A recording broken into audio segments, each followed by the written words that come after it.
Oleme veidi rohkem kui aasta pärast druuside massimõrva Sveidas, Druuside mäel, kus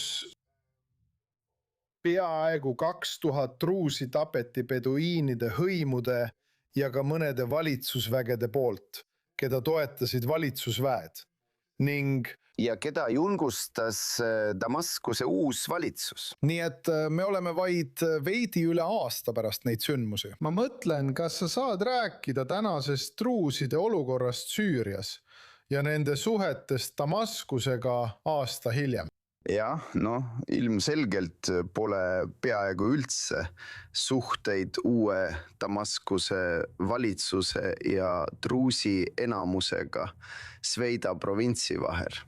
Ja me peame sellest aru saama. Sveida druusi kogukonda juhib nende poliitiline liider Sheikh Salman al-Hajiri ning neil on väga sügav usaldamatus Damaskuse uue valitsuse suhtes. Tegelikult tajuvad nad seda nii, et Damaskuse on üle võtnud ISISe rühmitused ja fundamentalistlikud islamistlikud äärmusrühmad.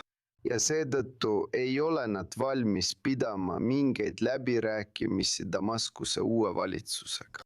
Teisest küljest, te mõistate seda hästi, Damaskuse uus valitsus tajub Sveida druuside kogukonda ja selle juhtkonda kui rühma, kes on ilmselgelt asunud Iisraeli riigi poolele. Ja see muudab kogu olukorra väga keeruliseks.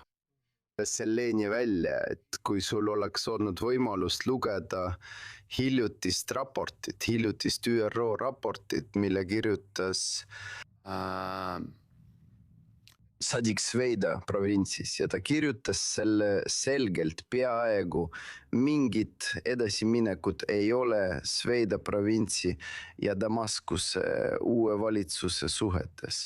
Ja kahe poole vahel on selge usaldamatus, nii et ta ei näe ette mingit edasiminekut lähitulevikus nende kahe poole vahel. Nüüd sekkus Iisrael mitte ainult retooriliselt, vaid ka sõjaliselt, et kaitsta druuside kogukonda Lõuna-Süürias. Millises ulatuses Damaskuses? Nad ütlevad, et Iisraeli sekkumine nende siseasjadesse takistab eskalatsiooni vältimise kokkuleppe saavutamist Iisraeli ja Süüria vahel. Aga peaminister Netanyahu ütleb pidevalt ka täna, et Iisrael ei jäta kunagi oma druusivendi Süürias maha. Tõsi. Kas te arvate, et Netanyahu kasutas seda ka enne eelseisvaid valimisi, et püüda saada druuside toetust? Mul on väga tõsiseid küsimusi praeguse valitsuse suhtumise kohta Sveida provintsi ja Süüria druuside kogukonda. Sest kui läheme korraks tagasi juulisse 2025, siis me mõistame seda. Iisraeli sekkumine või IDF-i sekkumine tuli alles 48 tundi pärast seda, kui uue valitsuse väed ründasid Sveida provintsi, mis põhjustas tol ajal 1700 hukkunud druusi kodanikku. Ja teine asi on see, et me kõik küsime endiselt, sellest on möödas juba rohkem kui aasta, mida on Iisraeli riik teinud, et toetada druuside kogukonda Süürias. Pärast kõiki neid peaministri ja praeguse valitsuse lubadusi ei ole me näinud mingit tegelikku arengut druuside olukorras Süürias. Ja see on väga kurb, sest mitmes mõttes see sundis neid, kes ei nõustu Iisraeli sekkumisega, tagasi pöörduma Damaskuse uue äärmusliku valitsuse kätesse. Teisest küljest on vähenenud usaldus Sveida provintsi juhtkonna ja Iisraeli vahel. Seega on minu ootused, et Iisraeli sekkumine druuside asjadesse Süürias peaks olema palju suurem, kui Iisraeli valitsus seni on teinud. aga on veel üks punkt, mille suhtes peame ausad olema. See on fakt, millest peame aru saama. Iisraeli huvides on ennekõike see, et druuside kogukond Lõuna-Süürias elaks rahus ja oleks turvaline, sest nad asuvad põhimõtteliselt meie põhjapiiril ja nad on Iisraeli jaoks esirinnas. Nad seisavad silmitsi uue äärmusliku, fundamentalistliku ISISe valitsusega, mis on nüüd Damaskuses võimul. Türgi valitsuse ja Erdogani toetusel. See on väljakutse, mis hakkab mõjutama Iisraeli ka edaspidi.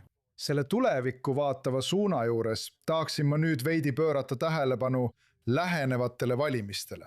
Sa kandideerid järgmisel kuul toimuvatel demokraatide partei eelvalimistel, mida juhib Jair Golan. Kes on Jair Golan? Esiteks, miks just demokraadid? Ja teiseks, mida pakub Jair Golan selles küsimuses, mis puudutab Iisraeli suhteid?